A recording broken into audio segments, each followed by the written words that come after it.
Welcome to Coffee with Kupke, a production of St. Paul Inside the Walls. Here on Coffee with Kupke, we grab a cup of coffee, at least we're claiming this is coffee. We sit with Monsignor Raymond Kupke, the pastor of St. Anthony's in Hawthorne, professor at Immaculate Conception Seminary, diocesan archivist. We sit with Monsignor Kupke to delve into the history of Catholicism in the Diocese of Paterson.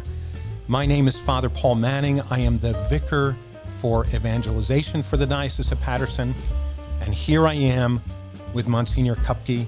So grab your cup of coffee and let's jump right in. I'm going to take a sip.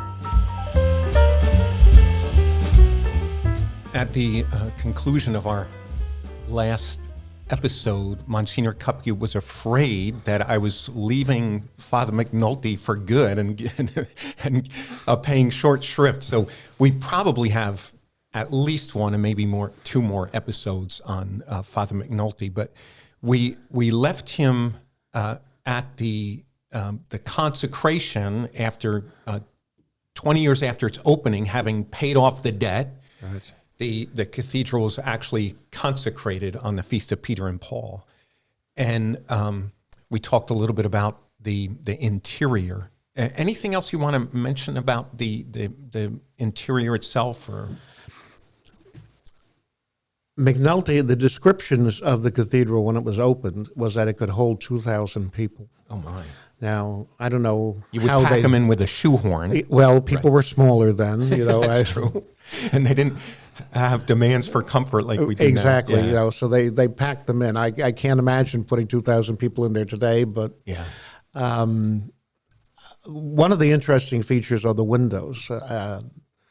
I spent when we were renovating the cathedral in '87, I spent some time on the windows, and they're beautiful German stained glass windows. And very often windows have a pattern. For example, you were at St. Peter's when the new church was built, and the windows are all scenes from the life of St. Peter.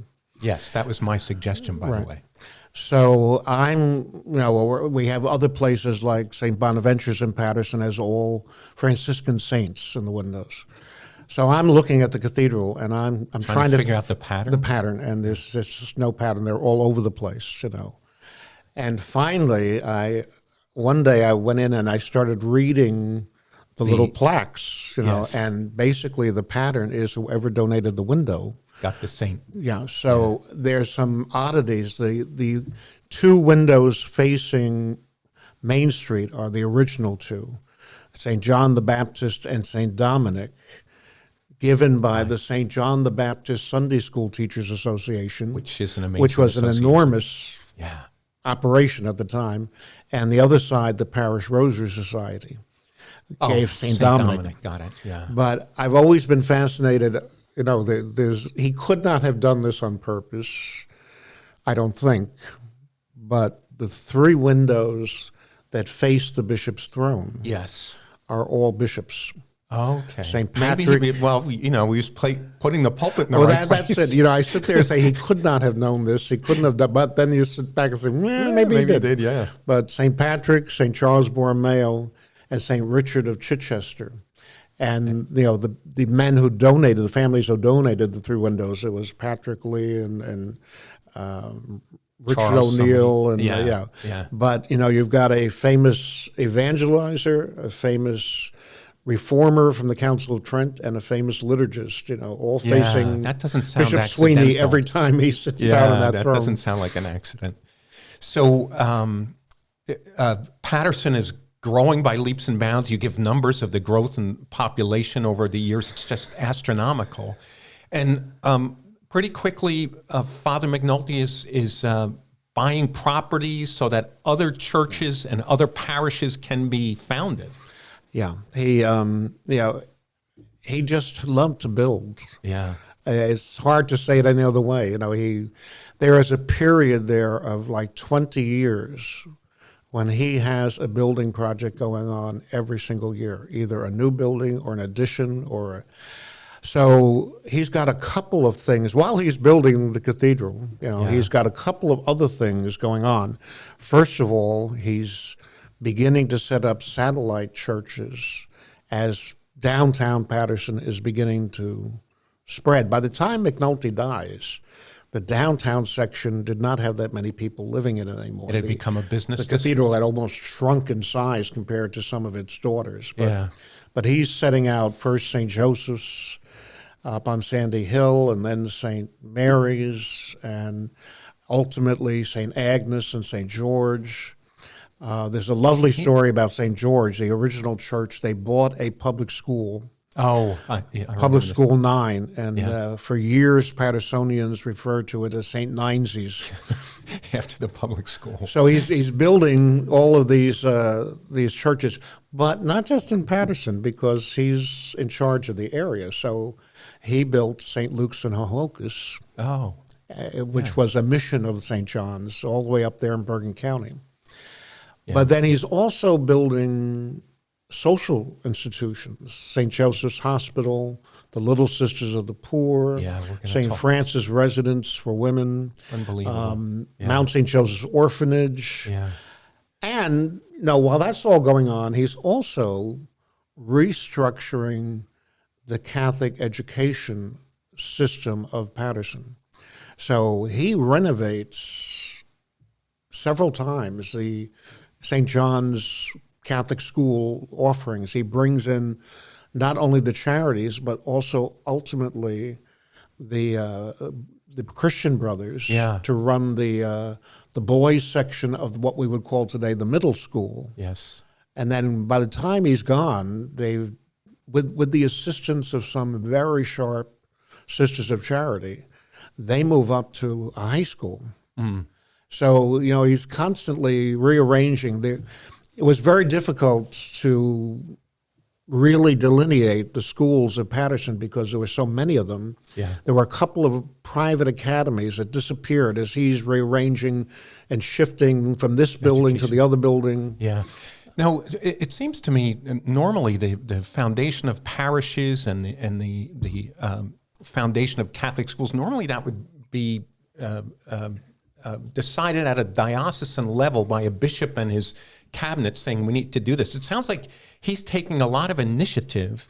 It was much more common to do that then. So most of our earliest parishes really, there's no started their own. There's no chancery office. There's no, maybe the bishop might occasionally, but for the most part, it's congregations saying we want a church here. Or a zealous pastor saying, well, my parish is so big, we really need a new church over here. And, McNulty was nothing if not a man of initiative, and given a blank space, he would fill it. And I guess the chancery structure, the multiple offices and personnel in a chancery, that's a relatively... non-existent, Yeah, because I'm thinking, I lived with Monsignor Dennis Hayes near the end of his life, and he at one point was... superintendent of schools and principal of Bailey Illard. And pastor. All at once. And I think he didn't have a secretary. I think he did it all himself. Well, our diocese, this is not... Newark did not build a chancery office until the 1920s. But our diocese, in its origins, in 1938, when they opened the chancery, basically there were only 2 full-time employees. And that was the secretary to the bishop and the secretary to the school office, and that was it. Interesting. It was a small operation. Until relatively recently. Much later on, when we talk about the transition from Bishop McLaughlin to Bishop Boland, I'll tell you a funny story about that. Because Bishop Boland wanted to take the secretary with him. And the chancellor was horrified because she was the only one working full-time in the office. He was afraid all the memory. A new bishop would show up and he would not know where the paper clips were. That's good. So I don't know what prompted... But with McNulty, like St. Agnes Parish in Paterson starts off as a overflow of St. John's Grammar School. They had so many kids that he created like a satellite campus of the grammar school, and then began saying Mass there on Sundays, and that's how St. Agnes. Okay, and St. Agnes is still there. Yeah. So something prompted me to write down plenary councils and ask you about I think you mentioned in some connection the Third Plenary Council of Baltimore making some kind of decision. Right. Can you talk a little bit about this? This is 1884. So this is the big one in American history, because this is the one that came up with the Baltimore Catechism. All right, so just a word about what are plenary councils. There were almost no councils in the 19th century. The First Vatican Council is an exception. But what we would see as normal today, the annual meeting of the American bishops, the National Bishops' Conference, none of that structure existed. Since the days of conciliarism in the 15th century, Rome did not like councils. Okay. So they did not let them meet. There was no regional meetings of bishops, only in the rarest circumstances. Conciliarism was a debate about the structure of the church. Basically, should it be by committee rather than one strong supreme pontiff? Figure, right? Yeah. But the American scene was different because it was a tabula rasa. There were so many things that the American bishops were facing that Rome had no template for, because the whole notion of a country where there was freedom of religion alone, sent Rome. They didn't know how to deal with that. So they allowed the American bishops 3 times in the 19th century to get together as a national episcopate. Did the bishops have to ask permission to do this? Oh, yeah. And Rome assigned the president of the council. Interesting. Yeah. And this was a unique. This is somewhat unique. Yeah. So 1884 is the Third Plenary Council of Baltimore, with James Gibbons, the Archbishop of Baltimore, presiding. Famous figure in American Catholic history. So this is when they come Cardinal Gibbons. This is when they come up with the decree that every parish should have a Catholic school. Oh.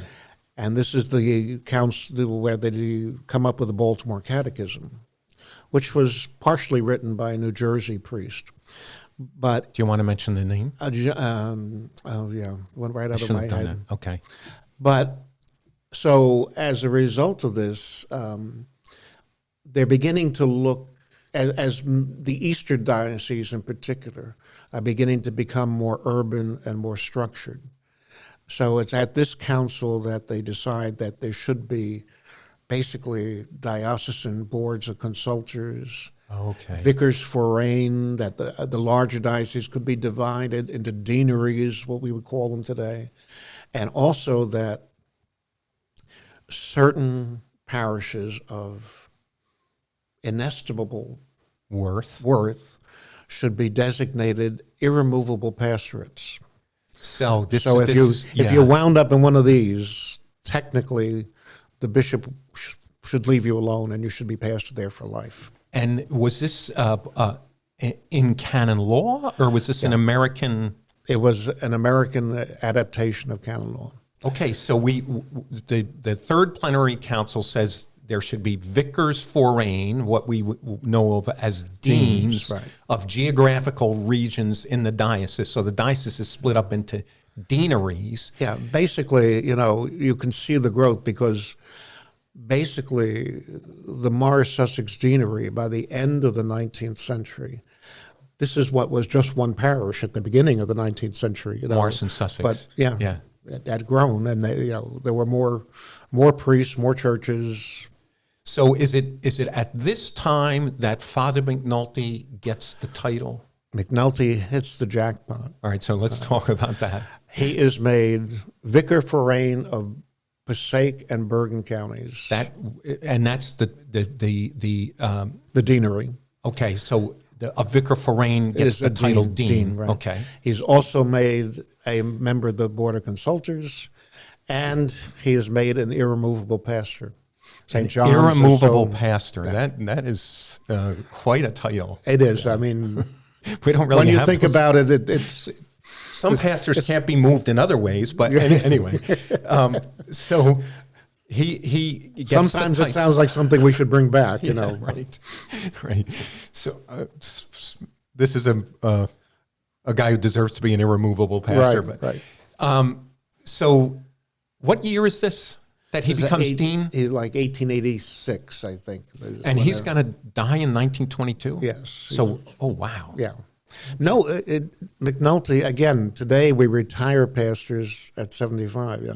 Nobody will ever beat McNulty's record because nobody lives that long or is in the saddle that long. Yeah. He's 59 years as pastor. You know, that's more than a priest today gets, even if he gets ordained at the earliest possible age. He still is retired after 50 years. Yeah. Can you think of other priests who took the title dean and made it? You don't really hear other priests referred to as dean, do you? The one other, and again, not to the extent that McNulty played it out, but the Dean of Morris, Sussex at the time, Joseph Flynn. Flynn was the pastor of Assumption in Morristown. And unlike McNulty, who was kind of an outlier, Flynn was an inside man. Okay. He had been Bishop Wigger's secretary. And he is the one, you know, who wrote the first history of the Catholic Church in New Jersey. You mentioned. For the 50th anniversary of the Diocese of Newark. But he was made Dean of Morris and Sussex, and he organized the priests of the deanery enough that they opened All Souls Hospital in Morristown. That was his. I was born there. Yeah, that was his initiative, you know, to produce a Catholic hospital somewhere in Morris and Sussex counties. Did they refer to him as Dean Flynn? Dean Flynn, yeah. Okay. Yeah. So Dean McNulty becomes vicar forain and an irremovable pastor at the same time. I'm going to jump, I guess, now a little bit ahead to here he is, this important figure, building churches, building schools, in cooperation to give with you the something Sisters of an idea, you know, to put the dean's term in context. He comes to St. John's during the Civil War. And is still pastor of St. John's after when World War I ends. Yes. You know, that's a long time in American history. Yeah. So there was a period of 2 years in which the church in Paterson faced a great trial, or two trials, right? 1902 and 1903. Acts of God, yes. The Paterson Fire and the Great Paterson Flood, right? So what happened with the fire? The fire started downtown, I think, in the railroad yards. Yeah. And it was in the winter, and there was a strong wind. 60 miles an hour, you said. Yeah. And it did not look like it was going to be that bad at the outset, but then as the wind picked up and the day went on, it just kept moving. The story is that the pastor of St. Joseph's in Paterson, up on the hill, the fire was not there in the morning, but he told his parishioners to leave the church and go home and start packing because he said the wind is coming this way. And by the end of the day, his church was destroyed. So did it decimate blocks? Yeah, blocks of Paterson. And churches and schools? Everything in the way, yeah. Wow. It did not go over by the cathedral, but it came right up basically Broadway in Paterson today and destroyed that, you know, that whole... You know, we have a picture of St. Joseph's when it's just a shell. It looks like bombed out. And when you think that earlier that same day they had been in there for Mass, so it's hard to imagine. So the church encounters this great big challenge, and then within the flood. Year, so what happened with the Passaic River overflowed? You know, one of those... Was it wintertime again? I don't think so, no. Okay. But one of those 100-year floods, you know, and so the whole downtown area was flooded. That didn't impact churches so much, but, you know, people certainly and businesses were badly impacted. Yeah. But somehow somehow the church they keep keeps on going. And McNulty must have helped in the rebuilding process and Yes. helping families. Yeah. And the social service outreach from St. John's was enormous at this point. That's what I was going to get to next, that not only was he building churches and making sure that people were receiving sacraments and that Mass was celebrated, but he in some ways, is he the foundation of Catholic Charities? Yeah. The St. Vincent de Paul Society, particularly the Cathedral St. Vincent de Paul Society, was really the beginning of what we would see as the, you can trace someplace like Straight and Narrow right back to the years, and see the connection links, particularly with McNulty, because he was such a bear about alcoholism. Yeah. The American bishops were very concerned about it. This was a scourge that just came up out of nowhere. I think prior to the Civil War, I don't think alcoholism was even in the dictionary as a word. And it just, as the industrial revolution takes place, these people are moving from farms into miserable situations, both living and working. Yeah. And they're paid in cash, the weekly or monthly pay envelope. Yeah. So if one guy says to another, why don't we just go and get a beer? You could drink your entire monthly pay envelope. Now, didn't McNulty go into taverns? Oh, yes. What?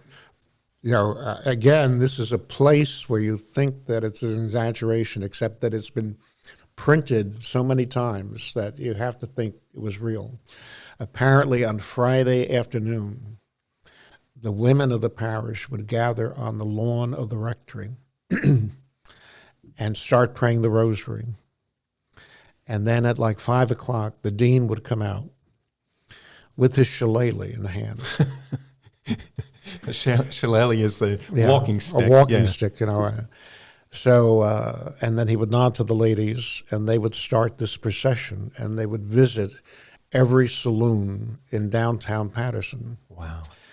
And according to the descriptions, and again, it's not just one, it's multiple descriptions of this, he would throw open the doors of the saloon while the ladies were outside, and, the whole place would go quiet. And he would just take his shillelagh and clear an entire bar of glasses and then pick up his parishioners by the scruff of the neck, one by one, and throw them outside to their mothers, sisters, wives, daughters, who were waiting, hoping that some of the paycheck had not been spent. Yeah. And this was a regular, weekly occurrence. Wow. He was so intent on it that at one point, the cathedral parish had 8 parish temperance societies ranked by gender and age. They have the most bizarre titles, like the Holy Thirst League and the Sacred Chalice Society. But, this is pre-AA, Yes. When most people thought that alcoholism was just a sin. They didn't see it as a chemical addiction or anything that should be treated. So he had, a society for young boys and another one for high school boys and another one for young men and another one for married men, and then the same thing on the female side, which we often don't think of female alcoholism, but he was the moderator of all 8 of them himself. We're going to leave Dean McNulty in the pub, smashing the bar with his shillelagh, and continue to talk about him in the next episode. Let's leave it there. I want all of you who are listening or watching to make sure that you keep an eye out or an ear out for the next episode of Coffee with Kupke. In order to stay on top of new releases, make sure you follow or subscribe wherever you're listening. And if you are on YouTube, please do drop a like and hit the bell for notifications. While you're at it, make sure to check out the other shows produced by the diocese. Those shows are Beyond the Beacon, hosted by Bishop Kevin Sweeney and Jay Agnish, our Director of Communications, and the Paul Street Journal, hosted by Brian Hansberger and Freddie Garcia.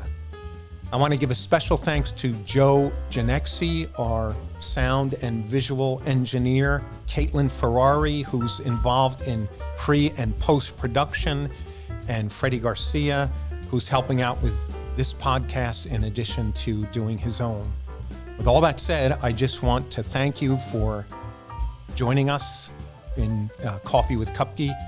Keep making Catholic history in the Diocese of Paterson.